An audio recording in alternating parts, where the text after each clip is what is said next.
জামাত আমাকে যে অপমান করলো, আমার জন্মের পরে সেই অপমান আমাকে কোনো দল করে নাই, শুধু কথার জন্য আমাকে অপমান করছে। তারা না ইসলাম, ইসলাম না বলে যে নাম যদি আপনি বিকৃত করে বলেন আল্লাহর নাম, তাইলে কবিরা গুনাহ হয়।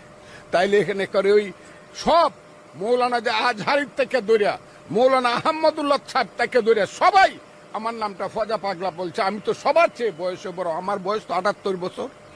আপনারা কি সভ্য মানুষ না? আপনারা তো মৌলানা।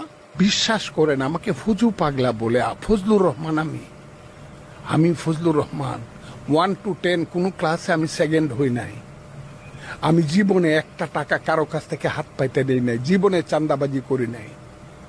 আমি জীবনে একটা লোকরে মুক্তিযোদ্ধা কমান্ডার ছিলাম, একটা চর দেই নাই আইনের বাইরে। আমারে কই ফুজু পাগলা। এই দেশে আমার একটা ঘর নাই, একটা বাড়ি নাই, একটা জমি নাই, আমি ফজলু পাগলা? কয় কি?